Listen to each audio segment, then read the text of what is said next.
আসসালামু আলাইকুম। তাসনিয়ার রান্নাঘরে নতুন আরও একটি রেসিপি দেখার আমন্ত্রণ আপনাদের সবাইকে।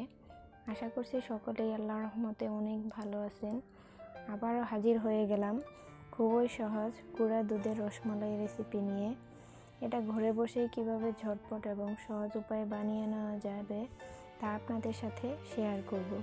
আজ আমি হাফ কাপ গুঁড়া দুধ দিয়ে রসমালাইটা তৈরি করে দেখিয়ে দিচ্ছি। আপনারা চাইলে বেশি পরিমাণেও বানিয়ে নিতে পারেন। এই রসমালাইটা হঠাৎ করে অতিথি আপ্যায়নে অথবা বাচ্চাদের আবদার পূরণেও ঝটপট বানিয়ে নিতে পারেন। তো চলুন রেসিপিটা দেখে নিই। প্রথমে আমি একটা বাটি নিয়ে এর মধ্যে দিয়ে দিচ্ছি হাফ কাপ গুঁড়ো দুধ, দিয়ে দেব 1/4 চা চামচ বেকিং পাউডার। এখানে অবশ্যই বেকিং পাউডারটাই ব্যবহার করবেন, বেকিং সোডা নয়। আর দিয়ে দিচ্ছি 1 চা চামচ ঘি। এখন হাত দিয়ে ঘিটা সব উপকরণের সাথে ভালো করে ঘষে ঘষে লাগিয়ে নিব। এটা যত ভালো করে লাগিয়ে নেবেন মিষ্টিটা তত ভালো হবে।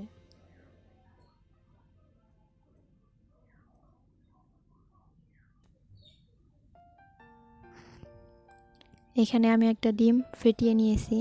এখন এইখান থেকে অল্প অল্প করে ডিম দিয়ে একটা নরম ডো বানিয়ে নিব। ডিমটা একবারে দিতে যাবেন না, তাহলে ডোটা বেশি নরম হয়ে যাবে। অল্প অল্প করে দিয়ে যতটুকু লাগে ততটুকুই দিয়ে নিব।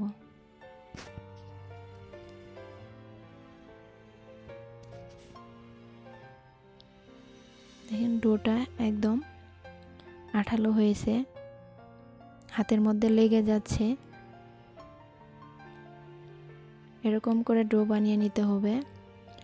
ডিম আমার সম্পূর্ণই লাগে নাই, 3/2 ভাগ দিয়েছি আর 1 ভাগ রয়ে গেছে।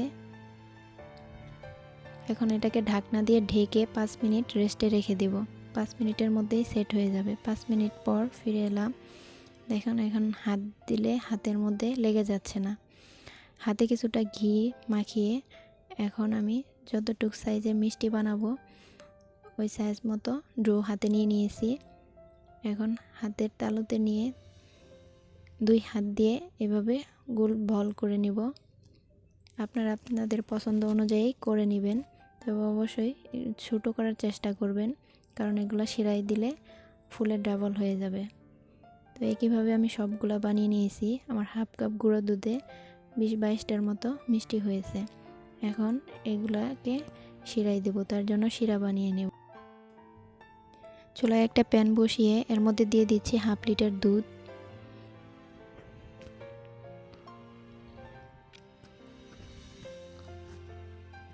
আর দিয়ে দেব 1/3 কাপ চিনি। দিয়ে দিচ্ছি 2টা এলাচ। এলাচের মুখটা একটু ফাটিয়ে নিয়েছি। এখন একটু নেড়ে মিশিয়ে নিব। দুধটা বলক আসার জন্য অপেক্ষা করব। দুধটা বলক চলে আসছে, এখন মিষ্টিগুলা দিয়ে নিব।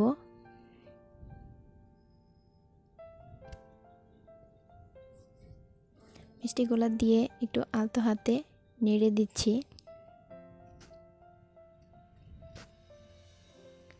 এখন একটা ঢাকনা দিয়ে ঢেকে 10 মিনিট রান্না করে নেব। চুলার আঁচটাকে মিডিয়াম টু হাইয়ের মাঝামাঝি রেখে এটা আমি রান্না করে নেব। যখন দুধটা উতলে উপর দিকে আর চলে আসবে তখন ঢাকনাটা একটু উপরের দিকে করে নেবেন, আবার ঢাকনা দিয়ে নেবেন। এইভাবে আমি 10 মিনিট রান্না করে নেব।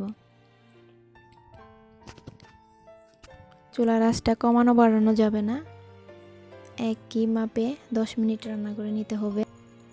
10 মিনিট পর এখন চুলাটা বন্ধ করে দিব।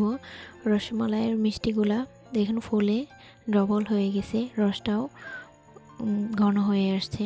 এখন চুলার উপরেই ঢাকনা দিয়ে ঢেকে 2 ঘন্টার জন্য রেখে দিব। আপনারা চাইলে গরম গরমও পরিবেশন করতে পারেন, তবে এটা ঠান্ডা খেতেই বেশি মজার হয়। তো তৈরি হয়ে গেল গুঁড়ো দুধের রসমালাই। আপনারা বাসায় একবার হলেও ট্রাই করে দেখবেন, এটা খেতে ভীষণ মজার হয়। পরিবারের ছোট থেকে বড় সকলেই পছন্দ করবে।